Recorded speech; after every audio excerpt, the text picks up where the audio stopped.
Hey guys, I'm here. Welcome back for episode 3 of Netflix's Yu Hakusho. The last episode, Yusuke took down Goki, and the rest of the episode centered around Kurama and learning about his past and his goals and his aims. It was a really fun episode, you know.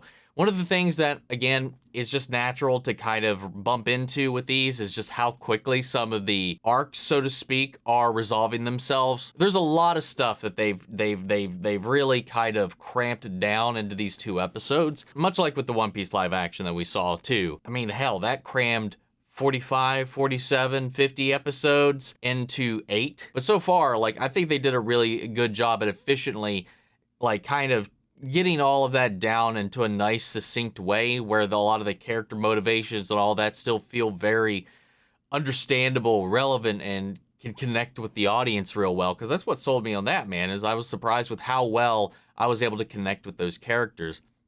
For me here, I've seen the anime. So, like, I know these characters, I know their motivations, and I know a rough idea, because it has been a long time since I've seen it. You know, roughly, I think 10 years, maybe 15, I don't know. Speaking of, I know Sakyo did have an intention to open a portal, a tunnel to the demon world, but in this iteration, it does seem that hole pre-existed his plan on it. Because in the last episode, we learned that he offered up Yukina in exchange for Tarikane's land, which already had the hole on it. Seems like something has already been set in motion. And then Koenma also did mention, you know, ever since your predecessor left, we've had a hard time filling this position, or they procrastinated in filling this position, and things kind of got a little out of hand. With the way things are going from the stuff we saw in the trailer, I'm not sure how things are going to be restructured around, but I have an imagining that maybe something's already been going on in the background. But I know there's people that are watching this that have not seen the anime, so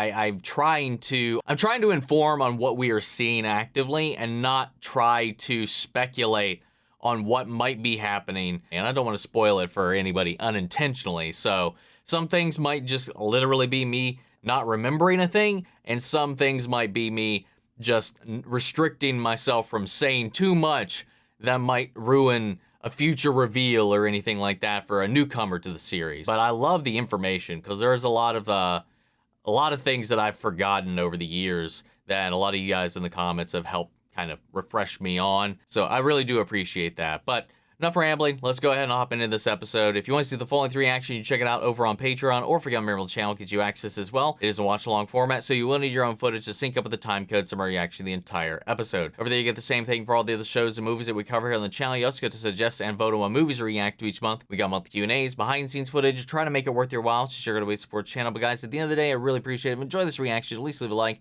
drop a comment, subscribe if you're not already, because it really does go a long way with helping these videos out. With that all said and out of the way, let's go ahead and hop into Episode 3. Here we go. 映画を襲っとる人間はタルカネという宝石商の部下ばかりだ。主人を狙って屋敷に現れる可能性は高い。おい、確信ねえのかよ。それが捜査というものだ、バカだね。お前は黙ってコーマの剣を回収すればいいんだ。True. コーマの剣は使用者が望む能力を与える危険物。どのような能力を獲得しているかわからん。Grants a desired ability. I mean, that lines up with what we saw, but that's also not what I remember it doing in the original. So that's definitely, like, one, his obtaining of the eye, that was already different, but ooh. See, this person said the Korime. That answers my question from the last episode, at least, or corrects my confusion.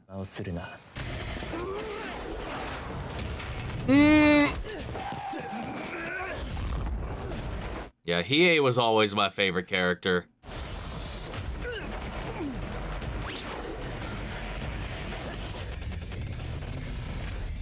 Yeah.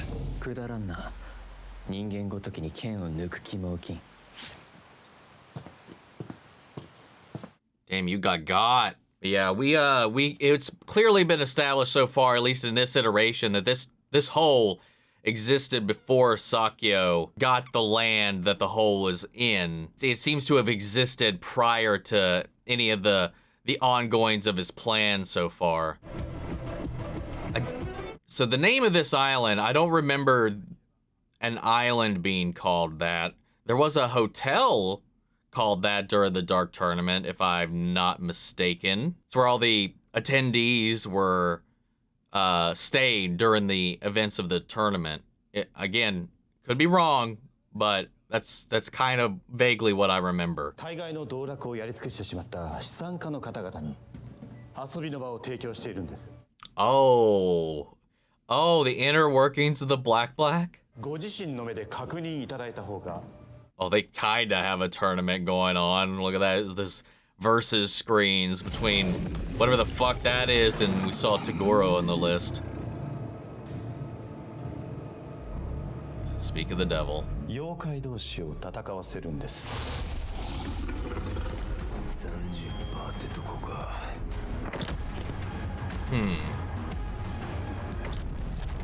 Ooh.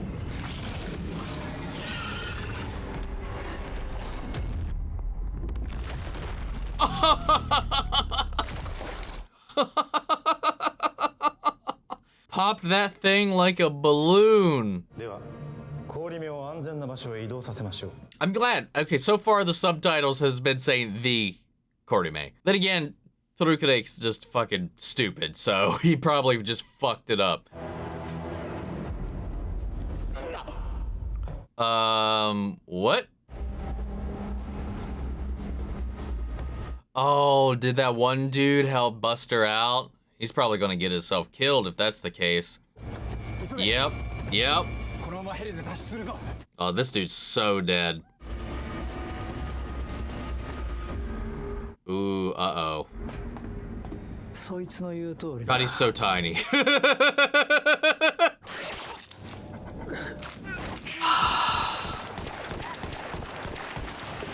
Ooh.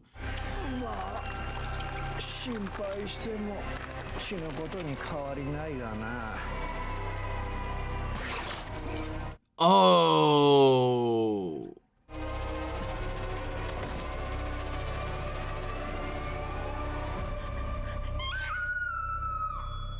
Oh, well, there's more tears for you. こいつらも始末してくれるんだろうな。一人は人間、一人は妖怪のようですね。彼らに始末させますよ。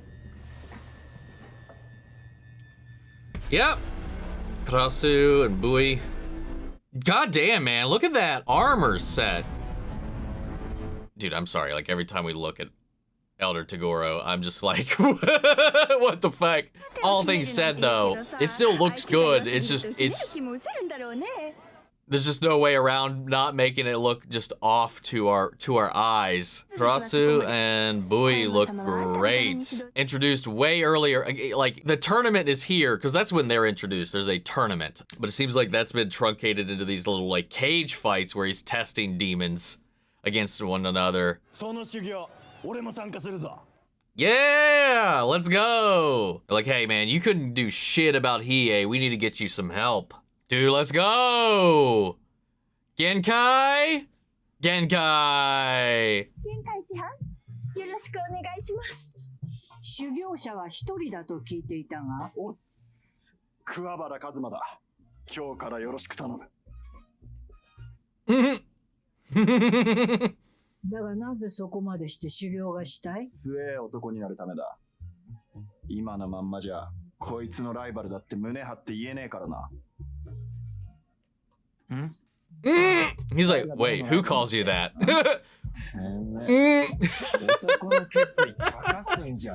Oh. Uh-oh.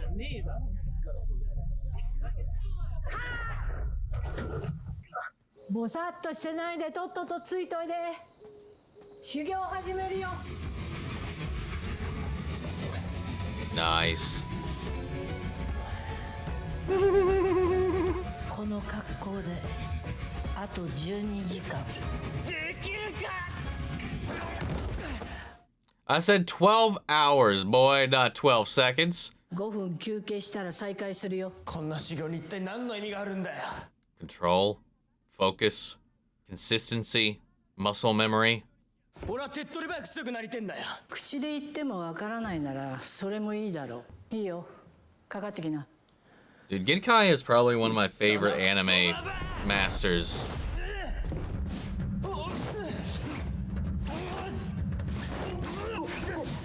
Oof.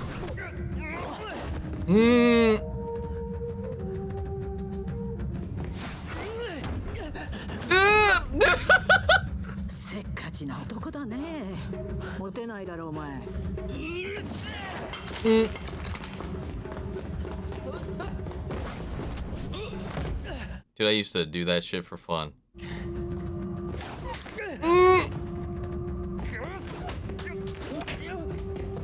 Hiei を意識してるのかい?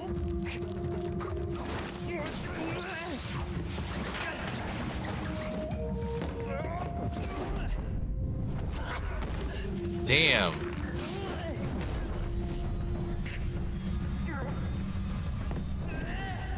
Oh!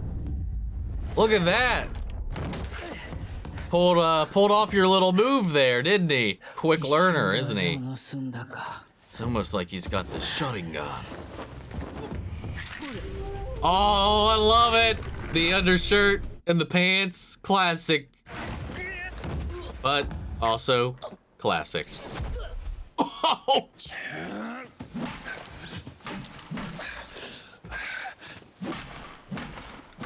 Yeah, show that rock. Kuwabara 君はあの岩を割るのが修行なんだって。Oh. 木刀で。同じ不良でも根性が違うな。下手したらお前抜かれるんじゃないか。I like that. お真面目にやりな。とっくに休憩は終わってんだよ。その件もう必要ないなら譲ってくれないか。なぜだ。渡したい人間がいる。あの霊界探偵か。そうだな。Trying to help out Yusuke. He's like, yeah, if you're done with that, no, can we just hand it over? Ooh. Oh, is that the barrier? こちらの装置で Oh no. 狂ってるかどうかは分かりませんが、やろうとしてることには協力しますよ。俺も人間界で強くなりすぎた。トンネル開けてでも魔界に行かなきゃ戦う相手がいないからね。Needs a better challenge. Nothing here is proving worth his time. 今のままじゃヒエに勝てねえ。別に勝てなくたっていいじゃないか。これが俺の生き返る条件だったんだよ。条件だから？そんな中途半端な覚悟で首突っ込んでもまた死んじまうのオチだ。あんたが霊界探偵やめたからって今さら命取りゃしないさ。よく考えるこったね。時間の無駄だってコエンマに伝えときな。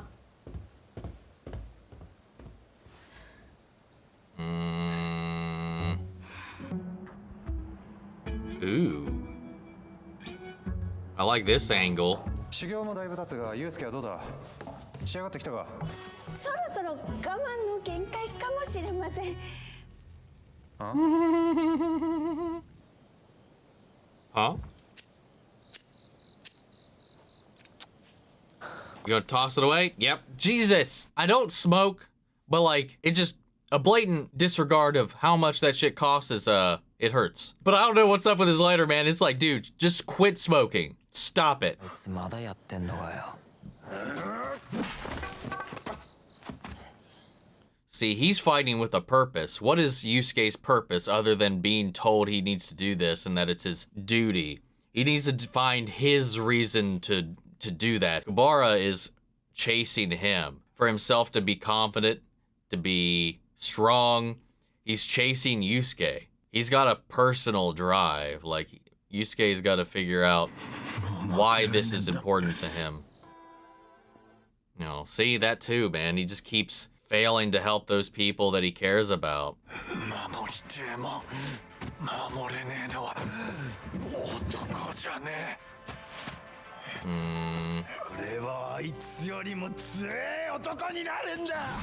Oh!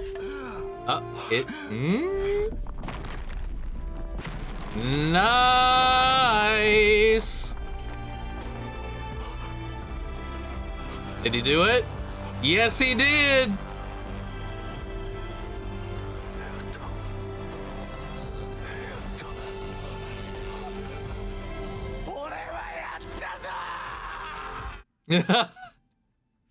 Hell yeah. Kuwabara, low key, maybe even high key, is pretty damn strong.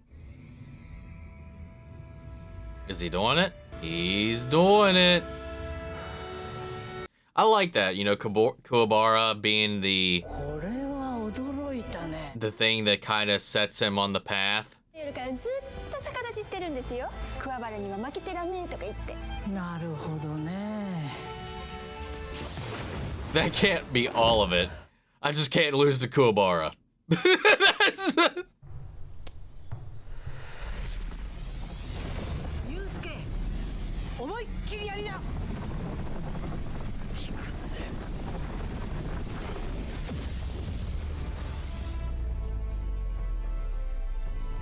Nice!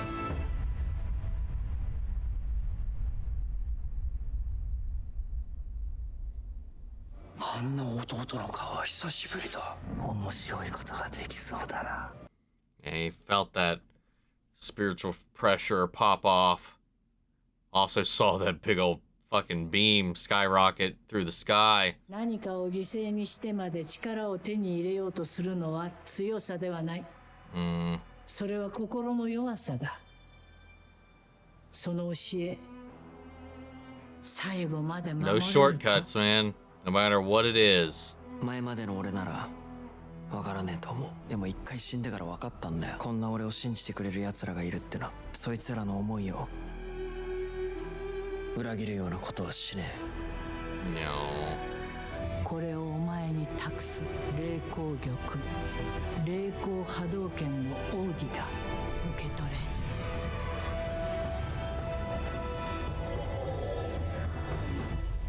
私の思いも託したぞ。これで修行は終わりだ。山を降りろ。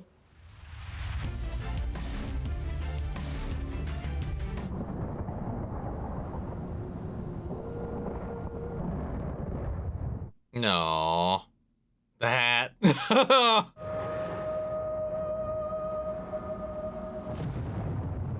残念だがもうあいつはいないよ。ならばどちらかが消えるしかないね。本当に変わってないね。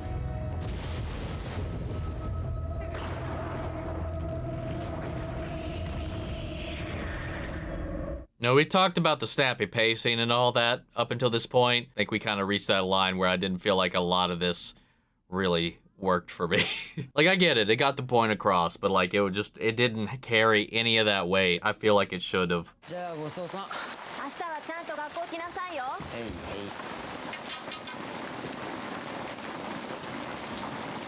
Oh, the fuck? Oh, what the?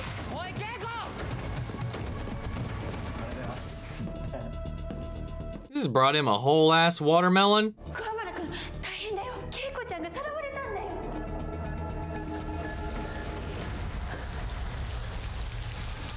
稽古はどこだ。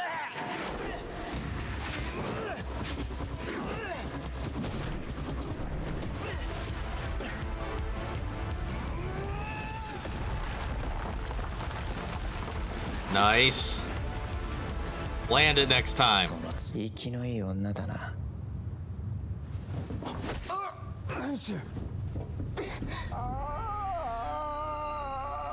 Oh, oh, oh. Okay. So Hiei's like, what the fuck are you doing here? Ooh.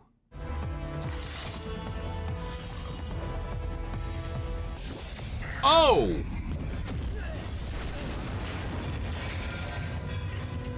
Okay.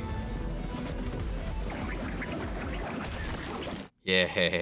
Get Kuwabara here and the team's all together. おい邪魔すんじゃねえ。君の友人をさらったのは彼ではない。なわけねえ。俺ははっきり見たぞ。勝手に慣れ合っていろ。妹の居場所を掴んだぞ。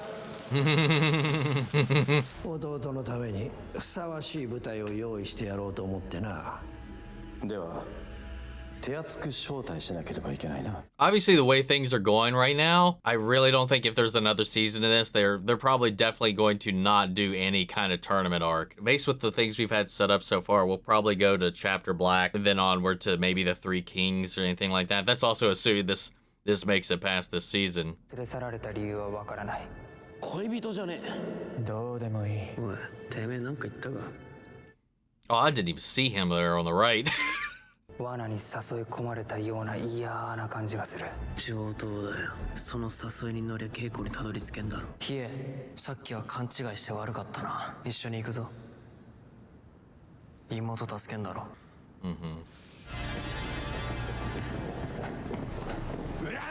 Yep, there we are. The gang is all together. なんだ貴様は死にたいのか。んだと背丈の割には態度がでけえな。やめろ。お待ちしておりました。皆様を首くくり島へご招待するよう主人から仰せつかっております。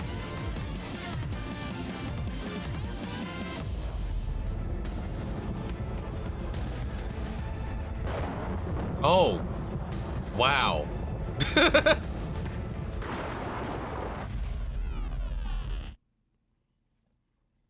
All right. I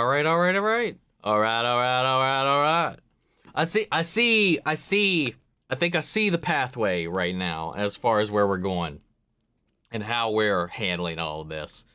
And also what we're leaving out. I mean, the Dark Tournament is a very beloved arc, but so like I've seen a lot of disappointment that it seems to be kind of gearing away from that. There are subtle hints to that, like the island, the tournament brackets, the surveillance club, or like whatever you call those like observation booths for like the high-end rollers or whatever to gamble away on or observe from their safety. We got that set up. You know, that's obviously the whole little organization that Sakyo is kind of part of with their like little gambling ring. We still haven't gotten Sakyo's motivations in this iteration. If he said why, maybe I missed it. But yeah, Toguro is helping him because, you know, there's nothing left on this plane of existence that is strong enough to give him a challenge. So he's like, hey, open up this portal to the demon world. I'll help you do that. And now hopefully somebody down there would pose a challenge. That's the whole goal there. We saw him fight that one yokai only at 30% of his strength. I do like the Genkai that they got. Again, I think they've done a really good job with all the casting, with all the costuming and all that kind of stuff. All that was really good. It's just like, this is the episode where I think episodes 1 and 2 didn't really suffer at all due to the pacing. I think enough can be inferred in the way that things were delivered and handled and executed that we could connect with the characters. It was all on a very understandable, grounded level. But Yusuke and Kuwabara meeting Genkai and going through the training and have these self-realization moments, for me, it just happened way too quickly. Even for somebody who knows the arc, knows the relationships with these characters and can infer a lot of that relationship, like there was some sweet little moments, some sweet little exchanges. If you're coming to this blind, and even for me, somebody who's coming to this with that knowledge, with that past experience with these characters and stuff, it did feel like this episode in particular was the one that I think suffers the most from the pacing. Because we didn't really get any attachment, I feel like, to Genkai to really kind of warrant the emotional pain that should have been there when she was dead at the end of the episode. Like, no, I don't feel like any of that feels earned this way. I don't know how else you could do it. Honestly, with this runtime, with this many episodes, I just didn't feel that oomph. I love a good training arc, man. I love a good montage, you know, Rocky and anything else, man. Give me that training, that ramp up, that build up, that like we need to get stronger here. And I just didn't feel in this episode that hunger, that drive. Yusuke said as much, but it felt very hollow to me. I will say, however, the Kuwabara scene I thought worked. From the very get-go, even in this iteration, it's been very clear what he values. Protecting his friends, protecting other people, and having the strength to do so. You know, having to rely on somebody else when he can't do it himself. You know, he challenges Yusuke in the hopes of beating him because he needs to be stronger for himself to protect the people he cares about. If there's someone that he can't beat, that means that his people are vulnerable. So like he's holding Yusuke up as this goal to achieve, and that's his driving force. The further Yusuke is ahead of him, the farther he's got to climb to gather that strength, to be the man he wants to be, to protect the people he cares about. His drive is very rooted in a very core, understandable concept. Yusuke's been very unclear in this. Having observed Kuwabara go through that external monologue that he was giving to himself during his training that pushed him to reveal his spirit sword and swang right through that boulder, you know, in that moment, that realization that people really do look up to him and put him on a pedestal. People have faith. People have this idea and belief of Yusuke that he maybe doesn't have for himself. And maybe that's what's holding him back, because I feel like a lot of this is his drive. He hasn't had a drive. He was fighting Hiei the initial time because he thinks he has to. His heart's not in it, right? He just thinks he has to do the thing for Koenma because Koenma gave him his life back, so he owes it to him. Like, he doesn't feel personally invested in it or has a personal stake in it. So, like, he's not fighting with his full spirit, his full intent. I guess the idea in this little way was to show through Kuwabara and through some of the parting wisdom the Genkai gave him was living your life. Koenma might have said that, but he's not the kind of person that if you just quit your job one day or you didn't like it, he's not just going to take back your life. So do with it what you will and use your power for what you would use your power for. It's got to be something personal to him, something that drives him. I just didn't really feel that student-master connection here. I didn't feel the urgency that we had before, and not that I can expect them to do too many more episodes, but it just makes me feel like with One Piece, like with a lot of other Netflix shows, 8 to 10 might have been a little bit more of a kind of gap to give us time to get invested in this, to drag some of this out, because we needed to feel that growth, that relationship. He was there for 20-something days, right? But we only saw 2 of those days, 3 of those days, technically. We saw the day they showed up, day 14 and day 20. Like, that's not enough to establish that relationship. Like, Mr. Miyagi and Daniel did not build that relationship in 2 days. You know, we didn't build that connection. And like I said, Genkai is one of my favorite anime masters. Like, she's fun, she's spunky, she's wise, like she's a great character. This is the one episode so far. I think the first 2, again, I think they were really strong despite some of the quicker pace and those story elements being really tight and truncated. This is the first one where I felt like it didn't really work for me. I did like the Hiei stuff. I like the way we're learning how Yusuke's learning about that side of Hiei, what he's actually after. Again, it comes back to his perception of Kurama before, and it kind of reinforces that too. You know, he came here just because he was told to stop Hiei and get the dagger back. Kurama tried to interfere in that because he knows Hiei doesn't have any stake in the matter other than finding his sister. So he's like, hey, if you've got your use out of this dagger, let me give it back to Yusuke and help the kid out for helping me out. You know, this is another realization too when they used Hiei as a scapegoat to lure the gang together and throw them into each other's paths yet again to bait them out.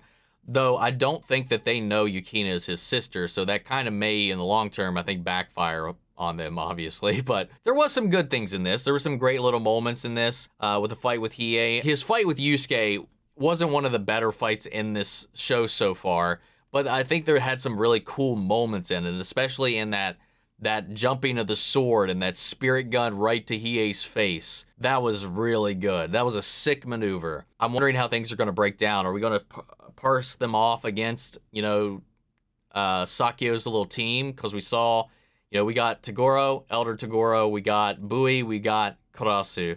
So we have a 4v4, Team Toguro versus Team Urameshi in the end, cutting out all the tournament, just going straight to the core of it. The first time we met Toguro in the anime, it was just him and his brother. Actually, his brother didn't have a huge part in that first encounter. It was really just Toguro who was helping guard Tarukane's prize, Yukina, and all that, and the their retrieval of her. It wasn't until the tournament that we saw all these other characters. So again, where it's that thing where we're just taking basically all of the fat, like every fight that is not Yusuke's team versus Togoro's team out of the equation and just going straight to that fight. But that just leaves so much growth, so much charm on the back burner, which it is mildly disappointing, but I understand the fact that we can't really break it all down into this way without completely inflating this budget, you know, by going into all these crazy supernatural abilities from all these various different demons and fighters in the tournament. So I get it. It's just a disappointing realization of the matter, but we're getting to the meat of it at least. I'm curious to see how these final 2 episodes bring it all together.